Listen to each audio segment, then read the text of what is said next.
We're an extremely competitive family. Like, we can't play a game of Uno without it getting competitive. I mean, hours and hours of playing horse in the driveway, and you know, who can win, and chalk it up as who had, I mean, we keep track of who won. Races in the street, competition 24/7, everything we did. A family battle. We always just battled all the time to who could be better. And Ralph always seemed to think he was the better one.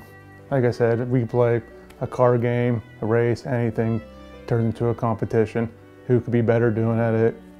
You know, who can be the top? Having 4 kids like that grow up in the same house as who's better at what, and they battled each other all the time. And it was pretty impressive when the boys would come to play tag football or touch football in the yard, and they would pick Shelley before Ralphie.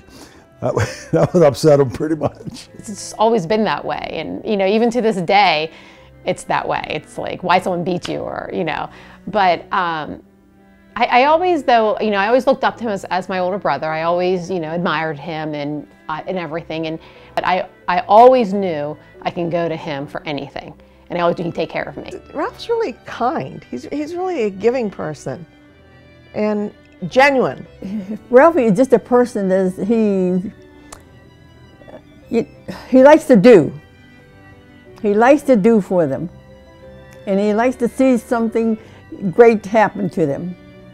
As a young kid, you could just see how he wanted to just do for other little boys or other little kids, or help somebody. You always knew what you were going to get from him, and he was very serious at all times. I don't ever remember him just being fun.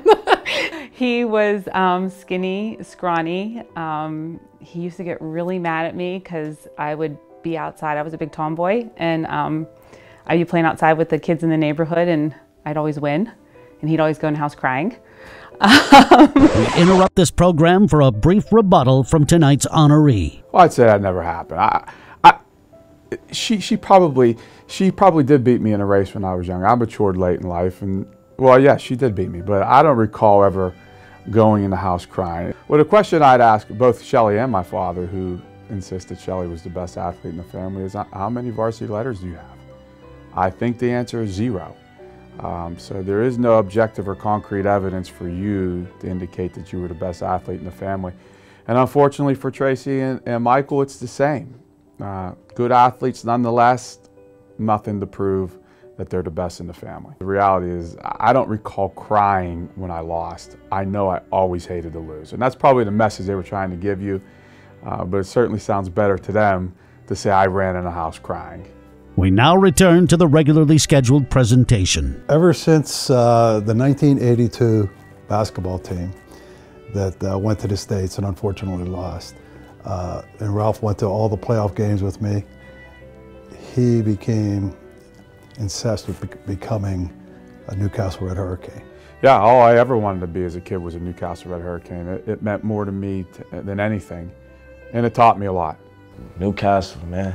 Just that bleeding that red and black, you know, and having like that, just the Newcastle like pride and, you know, just value in that, you know. I think that he values it like to a T, and it's very deep with him as it is with all of us. I'm actually getting chills thinking about it now. I mean, it's a special place. There's no other town like Newcastle. I mean, you can go anywhere in the country, and the fans are just genuine, they're authentic, and everybody knows each other, so it makes it even better. Now, I didn't go to school to teach anywhere but Newcastle. I didn't go back to school to be a principal anywhere but Newcastle, and I never wanted to coach anywhere but Newcastle. It's because I felt, you know, somewhere in me that I could help Newcastle kids, that I could be effective here. I mean, deep down, he's a nice person. He has a kind heart. He really cares about his players a lot, cares about his family. He cares about the people in Newcastle, just the community and all. I mean, I've seen him done a lot for the people in Newcastle, not just the player, just people outside of here, knowing they don't have nothing. And he really emphasizes that a lot, that you don't know what people are going through, and we're getting the best of it. But I love what it was, and I so bad would love to see it be that again.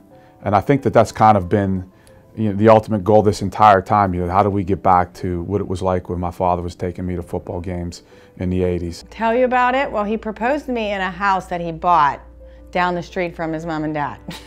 So He loves Newcastle, and he loves his family so much that we live 3 doors down. No, I'm just kidding. But yeah, he loves Newcastle. Well, I think anything that I am in any way positive or negative comes from my parents, you know, and that stems from, I have great grandparents too, you know, so being able to observe not just what my mom and dad told me every day, but being able to observe good every day. And you know, my father was a person of accountability, and there were no excuses. You know, you did it right, or you were told, and he really wasn't concerned about how you felt.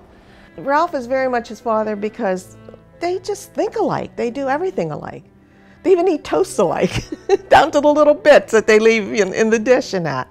But just strong-willed, no second guessing themselves. Make a decision, that's it, done. So I would say that a lot of what I do philosophically comes from that. I mean, heck, my grandfather he's the 2nd recipient of this award. He stormed the beaches of Normandy. You want to talk about being on a team? That's a team. One bit of advice I gave him that he didn't take, I'm glad he didn't take it. I advised him not to take the Newcastle coaching job when a group of his friends and he came to me and says, I think I'm going to apply for the Newcastle coaching job. And I says, are you crazy? You just had your 4th child, you just got promoted to an administrative position at school. I know what you're like, you're going to want to give everything 100%. And if you take the coaching job, you can't give all 3 things 100%. That's a true story, but you know, I was the head coach at George Jr. I was 25 years old, I didn't have an assistant, and I was probably a bit of a maniac, that's the truth. It was the only thing that mattered to me. I didn't even know what was going on in the rest of the world. Nothing mattered to me but George Jr. basketball, and he could see that, and he didn't like the way I had no balance in my life. So I understood his perspective, for sure, because he saw it firsthand the first time. And then his wife called me and says, I can take care of the home front. Don't worry about that. I'd love to see Ralph coach, he really wants to do it. So I said, well, if he wants to do it, tell him to go ahead and do it. Kate's the key to all of this. I don't know any other way to say that than just simply she is the key to all of this. I mean, she's the perfect wife, the perfect mom, the perfect team mom. She has never once in 10 years made me feel like inadequate as a husband or a father, when I know at times there's no question that I have been. Especially when we're on those really, really deep runs. I certainly, I lose my balance in those moments, because when you have those opportunities, man, you're 10 toes in, you're just trying to get it done, you know? So she's incredible. This was his dream. From the second I met him, that's what he wanted to do. And I couldn't begrudge him of that. I think he is willing to do the uncommon things. He has a philosophy, but a lot of people have a philosophy, but he's able to articulate it, coach it, and then carry it out. And that sounds simple, but that's pretty difficult to go from the genesis of the idea to the actual implementation and the buy-in by the players. Yeah, 10 years ago we had a meeting in the principal's conference room. I had all my coaches there, and the first thing I said to them was, I don't know if we're going to win a game, but I do know this: if we do, we're going to do it the right way. There was probably 10, 12 of us in that first meeting, and he said he wanted to do this thing the right way. So we talked about what it took to be, what he envisioned to be a Red Hurricane. And we talked about 4 things.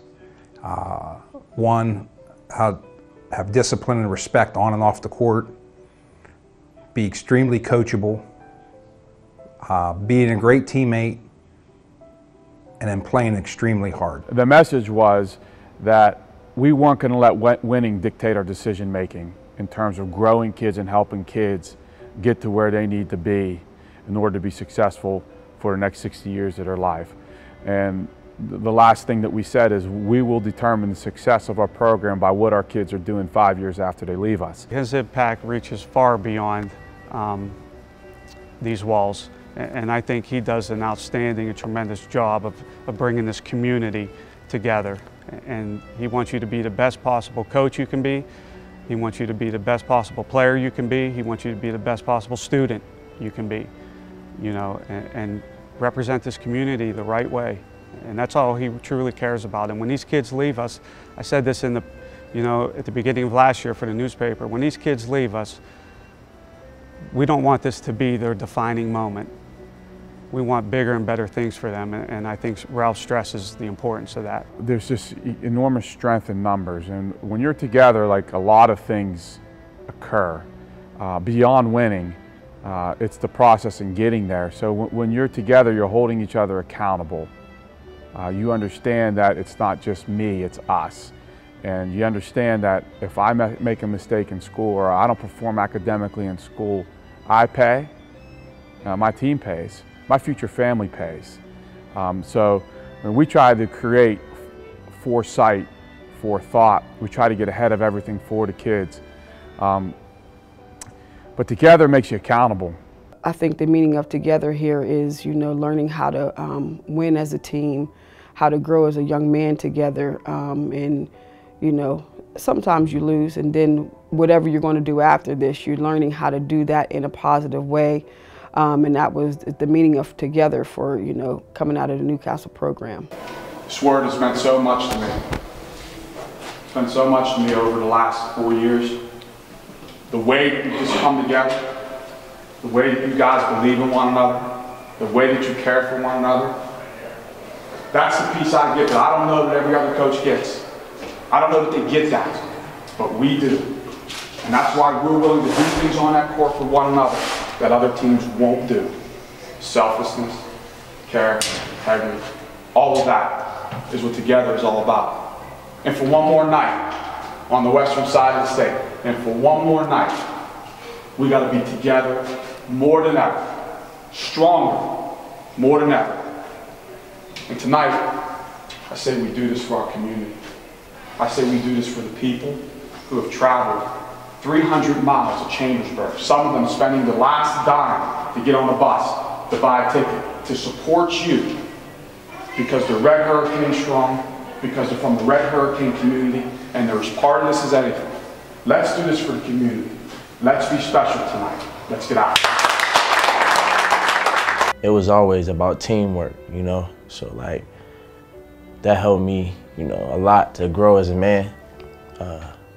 Just being that, you know, it was surrounded by such young boys and we all grew to men together, you know. The willingness to hold your teammate accountable and be okay with saying this isn't the Red Hurricane way. And get a response from the player such as I know. Not, man, you're not going to tell me how to act, you're not going to tell me how to play, you're not going to tell me how to perform in school.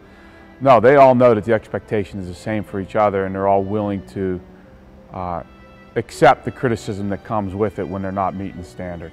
Kids have to understand that it's not just about them. You know, they got to be selfless individuals and selfless players, both on and off the court.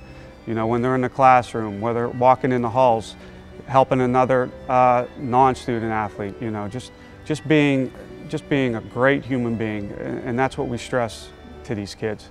It's so important. I look to my right, I look to my left, and we're all the same. I mean, I'm playing for this guy, I'm playing for that guy as hard as I can. And I think that's the biggest thing with him, is he made it known that, hey, it's not just one guy or two guys, it's everybody together. I don't care if you're a starter, you're a bench player, we're all putting in the same effort and we're all doing the same thing together.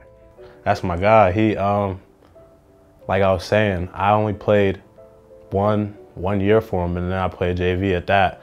And like, you know, there's other guys like Markel and all them, you know, play big minutes for him, you know, real important role. But he's never made me feel anything less like as I was on the team. I think what made him so good at what he does is he understands how to approach each different kid. Not every kid is coached, or you don't get the best out of every kid by doing the same approach. Ralph sees things in kids that they don't see, and he pulls that out of them somehow.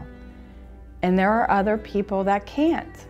He just can. That's what I mean about he has this gift. But what he sees in that kid or that student, because it's not just basketball. There could be 30 other kids here telling you, he just listened to me, and I mean, it's just what he does. He's put in the required effort to understand where his players are coming from by reaching out to people like my dad or Brian Rice or other people. And I think it comes back to that passion. And he understood that if I want to have an impact here, I have to learn more. I have to reach out to those people who are in the community. And that's what he's always done. He's never been afraid to ask questions. And it's a demeanor that, you know, he's just able to, there's something about him that he is able to, no matter who's in the room, that he's able to grab their attention and get the most out of every single person in there. Well, and I think that's what Newcastle brings, you know, that you get all walks of life, every kind of kid with all different problems, all different blessings, whatever it might be. So I think it's important to understand those things. And, you know, if I sat there and said, you know, I treat all the kids the same and the standard is the same, that's not the case. The expectations are the same, but the route we go to get there could be different. My younger brother's in the program now, Jonathan, and Jonathan's like my shadow. But me and Joe are different in some fundamental aspects. So it was interesting to see Coach Blundo's logic of, you know, I wanted to push him the way I pushed you because Joe's been around the program since he was 5 years old. He's been able to see what you went through. You know, Joe would eat pizza with us. He had watched film. Jonathan has experienced it. But me and Joe are just different. And to treat him like me would be wrong. And Coach Blundo admitted that. He said, you know, I need to be more patient with him. And that statement alone is probably one of the greatest things my dad ever taught me. The humility of a leader to say, the way I want to do it is not working. I need to try it a different way, is what separates good leaders from effective leaders. And I believe that this coaching staff and this program, they're effective leaders. What people don't see on Friday nights and Tuesday nights is what he's doing for the kids. Once we really found out who he was and how he treated players or how he cared about them, it just came naturally. He definitely was another person like I said before, you can contact anytime, reach out to, after school, after basketball practice, anything. You just know that he would do anything for you. And when you know that, then you give him everything you got because you know it's genuine. And I think that's one of the best things about Coach, and everybody sees that, so they give him respect in return. Whatever he said, I bought into because I knew from things off the court that I trusted him. Just that relationship that you build off the court, like I said, everything translates onto and it just becomes a brotherhood. I remember my 9th grade year, we was down in Beaver Falls for a summer league game, and I found out my dad went to jail and I really didn't want to play that game and stuff, and Coach Blundo was like, I just want to let you know I'm here for you. I could be that father figure for you. I mean, it's like hard for me to say that being your coach, but if you ever need anybody, I'm here for you. And from that day forward, that's when I really put my trust into Coach Blundo. I really appreciated that a lot, and we had a tight bond ever since then.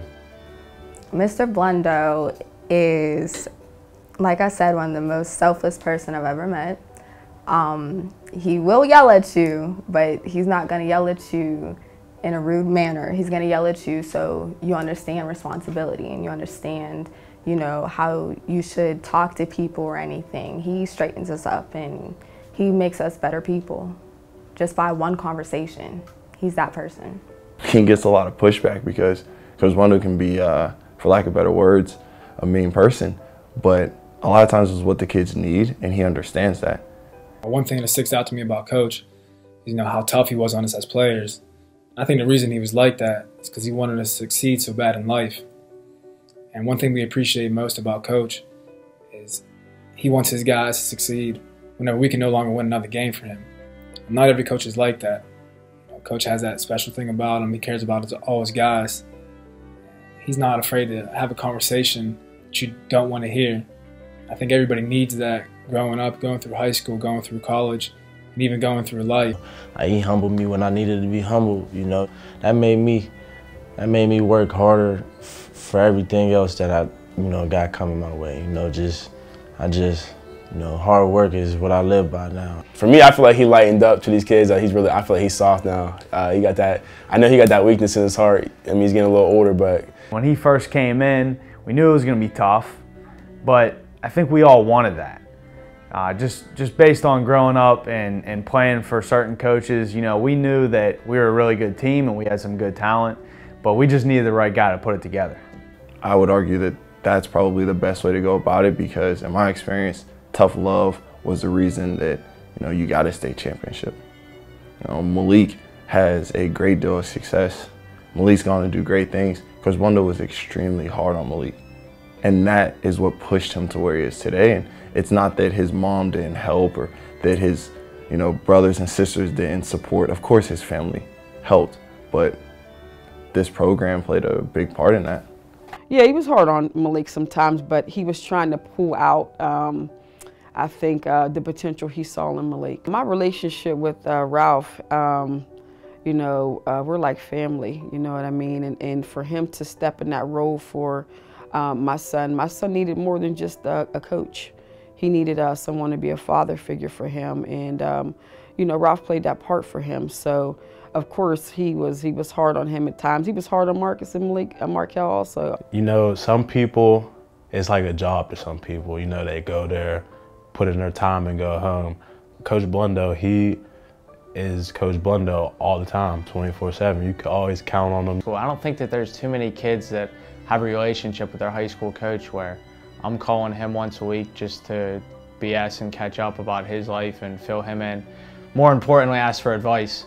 I mean, when I call him, it's usually for something, just advice, because I value his opinion so much. And vice versa. I'll get a phone call on a random Tuesday night or a text message just checking in. Hey, everything good? I know firsthand. I had a son, Anthony Richards, played on the state championship team. That's 5 years ago. There ain't a day or week, there ain't a week that doesn't go by that I know that he calls Coach Blundo to talk about career choices, life choices, things like that. That's the culture that was built around Newcastle basketball. There's not too many. I know friends that tell stories about their coaches or how they are, and I'll tell them my stories about like Coach Blundo and who he is, and they'll be like, "Wow, really?" Like they'll be shocked, and to me, it's like natural. I'm like, "Wow, your coach didn't do that for you?" Quite frankly, not too many people in Newcastle understood what I was going through. Coach Blundo began to learn Navy's system so that he could help me, because there were a lot of times where I was struggling. Like, Coach, I don't know what to do. And he went out of his way to find out some answers, to learn a couple things so that he could help me. We have these two rocking chairs, these white rocking chairs in front of our house. And if I could tell you, I'm gonna start to cry. The number of times that I'll come home and there'll be a former player sitting there. He can't do one more thing for them now. But they'll still come and ask him, you know, now they're getting married and having babies. And when I see that, I think, oh my God, look what he did. He still has all these relationships. My kids have relationships with these kids.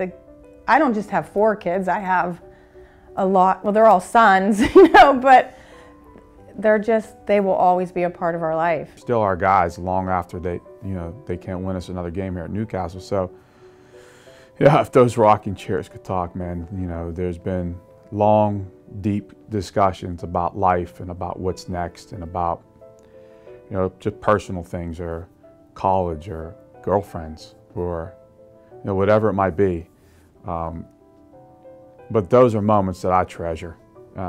And frankly, maybe the best part of being a head basketball coach at Newcastle are those days that those guys come back to either play with your kids, sit on those chairs and just talk. As we've grown up, it's like I get a new set of brothers every year. It's a new set.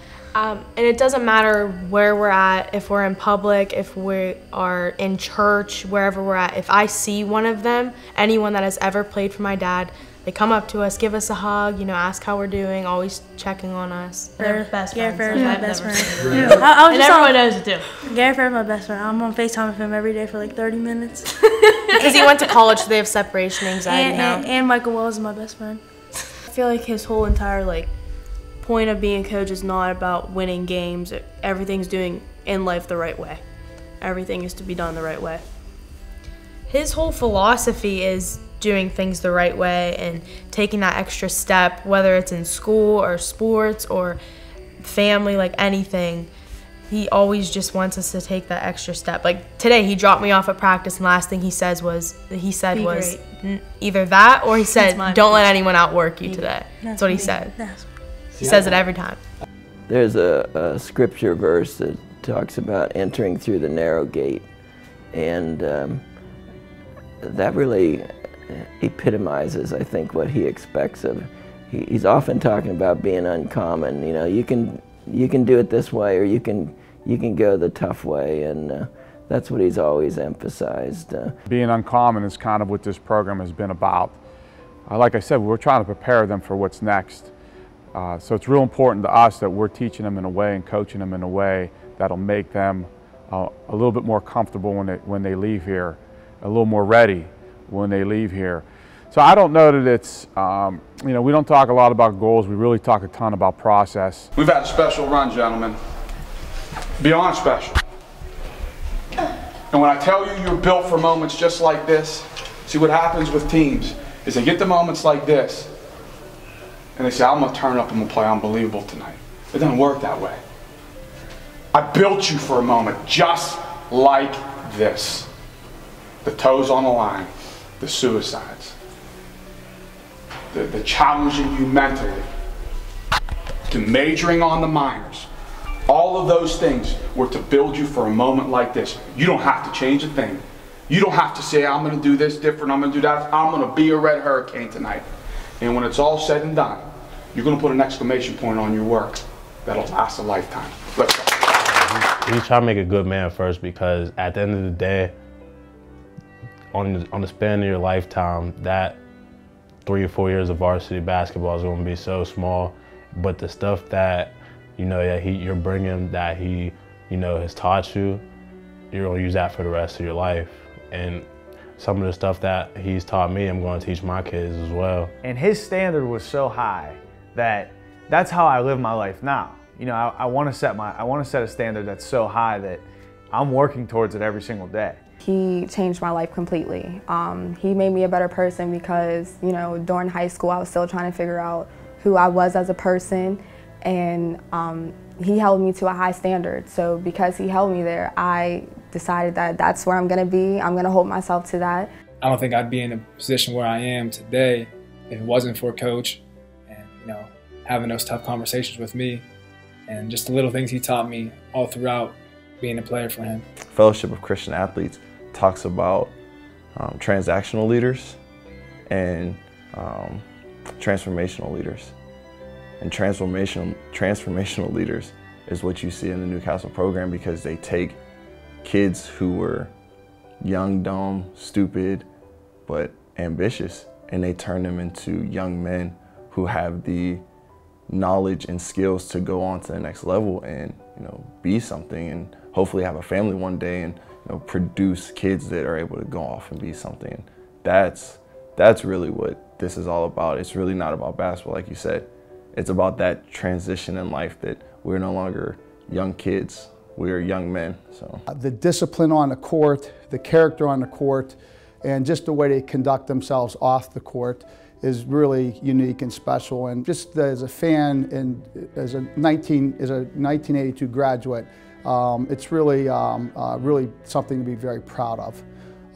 And you know, just the values that Coach teaches these kids, not only while they're there, but his concern for them, you know, once they graduate, just speaks to him as a consummate professional.